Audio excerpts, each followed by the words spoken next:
What's going on, you guys? Welcome back to the channel. Thank you for tuning in for another episode. If you're new here, go ahead, leave me a like on the video, hit that subscribe button if you would, turn your notifications on if you want to be notified about future videos. Today, I'm going to go over the entire mod list on the Duke 390. So stay tuned and maybe you're going to figure out something that you want to do to your Duke 390 as well. So I've broken this down into kind of a category list that I wrote here earlier. I'm going to do engine and power, handling and ergonomics, crash protection, and aesthetics. So to start with number one on the list, I had to take the seats off, obviously. We're gonna go over the engine and power category first. First and foremost, what I would recommend if you're gonna try to make your Duke make any more power than it already does, and not even just a Duke 390, I would say any motorcycle, is you should always look into a fuel controller slash piggyback ECU, a flash tune, whatever it is you need for your bike, you should be looking into this somewhat first, because when you start adding things like our Coober airbox lid here, or a cat delete pipe, free-flowing exhaust, that kind of thing, you're going to run into problems if you don't already have your fuel controller ready to go. So I am running the Powertronic ECU. You guys know that who have watched my videos. I'm very pleased with the Powertronic ECU. I also have the map switch selector switch up here on the handlebars for it, map 1 and map 2 right there. Otherwise, you would just have a quick disconnecting plug in here that would let you switch between map 1 and map 2. I am personally running a dyno tune map from another member who owns a Duke 390 that is modded very similar to mine. I have already shared that map with other people. If you want the map for your own personal use, send me a DM on my Instagram. It's MotoMedicine_YT. That stands for YouTube. On Instagram, you can send me a DM anytime you want. I'm more than happy to share the map file with you. All you have to do is just send me your email and I'll forward the map over to you. After our ECU here, we have our Coober airbox lid. You could probably make one of these yourself out of your own airbox lid. You could buy an extra airbox lid and do it that way, whatever you'd like. This is just a 3D printed lid here. It replaces your factory lid, which is a solid piece. This one has cutouts in it, and right here, this is a foam filter element, so air is able to be sucked in from the top here and not just through the tiny airbox snorkel that is located down this way. You can run the airbox lid with a stock internal filter still in place. Do not take your stock filter out. Some people like to actually put a racing-oriented filter in the inside as well. Personally, I don't think it's necessary because I don't think the filter inside can outflow this filter as it is anyways. So I don't see much benefit to it unless you want a filter that's washable and you never have to buy an OEM filter again, that sort of thing. So this allows more air, which can make more power, more fuel. Pretty good mod. Makes a really nice induction sound as well. You're going to hear a lot more intake noise from the engine. Personally, I do recommend it. I think it's great. I know another company, it might be DNA, I'm not sure exactly, just came out with another airbox lid as well that is more like a K&N filter type element. It's the paper filter, should be washable as well. They came out with another airbox lid for this as well, so Coober is not the only option anymore. Beyond that, for power, down here I have the Competition Works Mini cat delete pipe. Yes, the mini cat delete pipe, which means that it is only deleting the catalytic converter itself. This box right here is your pre-silencer. That is not a catalytic converter. A lot of people get confused and they think this is a catalytic converter. It is not. It is there for muffling purposes only. Competition Works does make a pre-silencer delete as well. I chose not to go with that because I didn't want my setup to be too loud. And personally, I think with just the mini cat delete and either a debaffled stock exhaust or aftermarket exhaust in general, such as a Yoshimura, an Akrapovic, anything like that, I think it sounds perfect. It's not ear-splittingly loud. The tone is very deep and nice, so personally, I don't want the bike to be too loud. That's why I decided to go with the mini cat delete.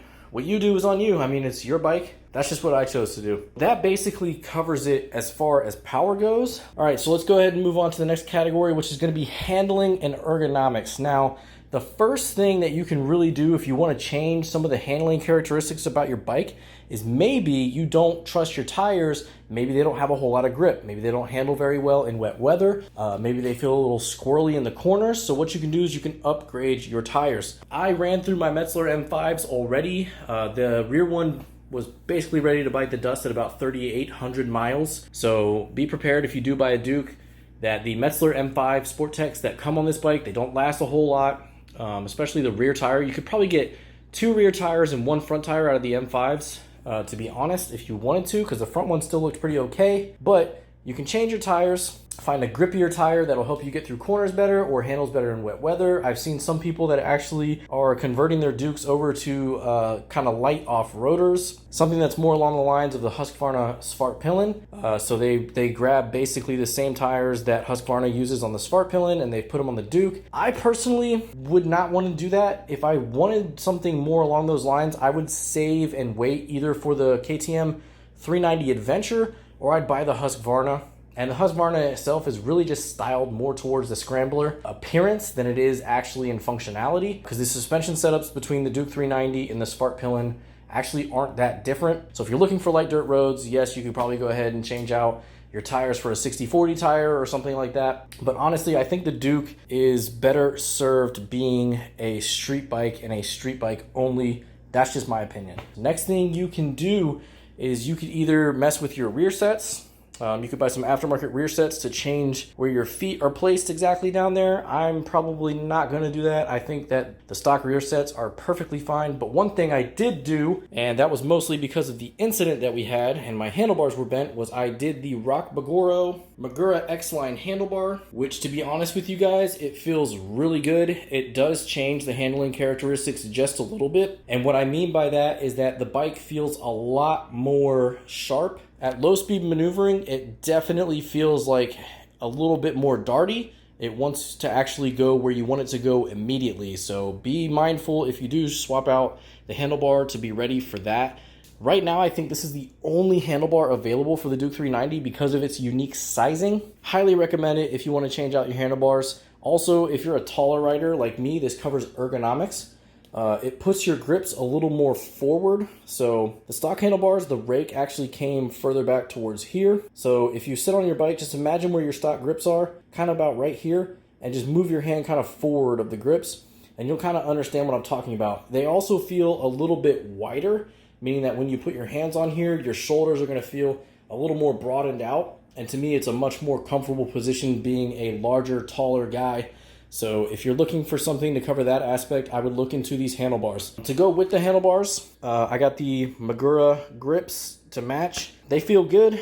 They're pretty light, they're pretty thin, so they're actually responsive as well. You can feel a lot of feedback in the handlebars. I'm not talking about vibrations or anything like that, but you actually feel your handlebars. You don't feel like you're just, gripping onto like a big hefty sock or something like that. They feel pretty good. That's gonna cover it for the ergonomics section for me. Now, if there's one thing left I would do for ergonomics is I would buy the KTM comfort seat, and I might do that in the future as long as I feel like keeping the Duke around that long. If I don't think the Duke is going to stay around too much longer, I'm definitely not going to go for the ergo seat, but I've heard really good things about it. It's pretty cheap. It's like $130, $135, somewhere around there. I would look into the ergo seat. It does boost the thickness in the padding by about 10 millimeters, so you will sit a little bit higher on the seat, but not by much, and once it breaks in, it should feel fairly normal. So if you're a short rider and you're already having a hard time touching the ground, just make sure you keep that in mind if you do buy the ergo seat. All right, so moving into our next category, we're going to go with crash protection. Now, stock, these bikes only come with bar end weights on here, which will help save your handlebars in a crash. It gives the handlebars something to slide on, and sometimes they can take the brunt of the impact and help keep the handlebars from bending. But to be honest, at least from my experience, it seems like the stock handlebars are pretty weak and they will bend even in a low speed crash. So be careful if you've dropped one of these. Make sure you pay attention to your handlebars and that they're not bent out of shape. So some easy things to do for crash protection that I've showed you guys in the past are to get these fork sliders and swing arm sliders. So front and rear, these things will come in a set of 4. Now on the Duke 390 itself, something to note is the one back here, I've gone over this before, the one that you would put normally right here can and will come in contact with the exhaust, even an aftermarket exhaust, unless it's a stubby exhaust or a high-rise exhaust. Now, the reason I think this is, and they still come as a pack of 4, is because companies designed them back when the first generation of the Duke 390 was out. And the first generation Duke 390, the exhaust used to end right here. So there used to be like this little cutout piece that was aesthetically pleasing to look at. So they didn't used to have this slip-on style can that used to come out here. The exhaust actually used to end right here underneath the bike. So that's where that 4th one would come in play and it wouldn't be a big issue. I would advise you to leave this one off unless you have an exhaust that accommodates it, because your exhaust will, under suspension load, tap on that slider and it could cause an accident. Or the other thing is it's just going to rub up against your exhaust and it's going to mar up the slider and it's going to mar up your exhaust. So be careful with that. Next thing for crash protection that I have right now is these engine case sliders here. I actually got these from another member who didn't want to use them. So lucky me, I got them pretty cheap. I know he got them off of AliExpress or something very cheap like that as well. But for the price, to be honest, I want to say they came in around $30, $35, he said. They're actually pretty good quality. I would actually have confidence they would at least do their job if I needed them to. But as far as crash protection goes, that's really all I got for this bike. Now, Rok Bagaros, who makes the handlebars, also sells a subframe kit that replaces your passenger pegs back here and everything, and it's adjustable. He has some demo videos on his YouTube channel about how that thing works, and it can actually catch the bike further up here. And then he has these extended fork sliders, so his are a little bit more extended pegs, and combined together they can actually catch the bike pretty well, especially in low speed drop situations. So check those out if you would like. Now the next category is the last category. This is going to be aesthetics. So for aesthetics on my bike, what I have going on right now, we'll start with bar end mirrors. Really, if you just want to get rid of the ugly, big, stalky mirrors, grab yourself a set of bar end mirrors. A lot of people were asking me where I got these from. They are made by Fenrir. I got them off of Amazon. They were about 40 or 45 bucks at the time. They had sold out. I was letting people know, hey, they're sold out. I'm not sure when they're gonna come in. But I did make a community post just the other day because I saw that they had come back in stock. So if you want them, head over to Amazon, look them up by the company name. You'll see them, and they're available for pre-order right now for early August. Next thing on my aesthetic list, while we're up here, I'm gonna go ahead and talk about the MZS adjustable levers. Now this could also be in the ergo category, but really, I mean, it's not that big of a deal for ergos, but you got your adjustable levers here. They got a setting 1 through 6, and what that does is it allows you to move this dial, and what this dial does is it moves your lever either closer to your grip or further away. So depending on the size of your and length of your fingers and your hands and all that good stuff, you can actually custom fit your levers just for you. I like to keep my clutch at setting number 3 on mine.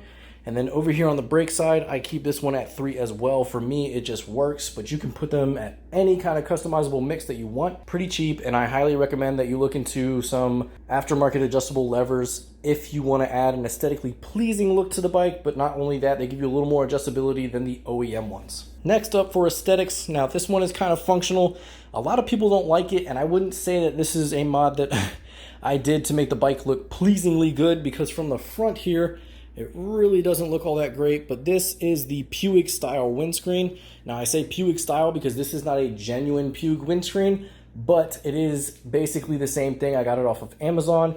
The hardware and everything feels the same as the Puig that was ruined in my crash. Honestly, from the side, I think they look, pretty decent. It's just that it's that front facing look that a lot of people don't like. It's like a big shovel head on there. Kind of looks terrible.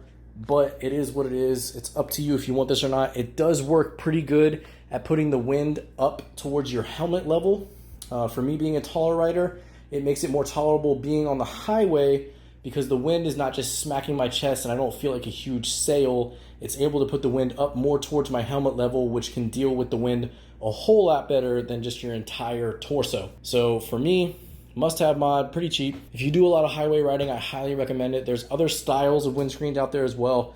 This is just one of the more cheaper options, and I know that it worked, so I stuck with it. Next thing on the aesthetic list, which is probably the most popular aesthetic thing to do, is going to be a tail tidy. This one right here is the Yoshimura tail tidy. A lot of people hate on this one because they say it's overpriced. I mean, mine came on my bike, so I can't really say a whole lot about that. But to be honest, the fit and finish on it looks really good. It puts the plate exactly where you would like it. No longer do you have that big, long, lengthy arm that used to stick out right here. And all of your OEM lights will bolt up right to it, including the license plate light.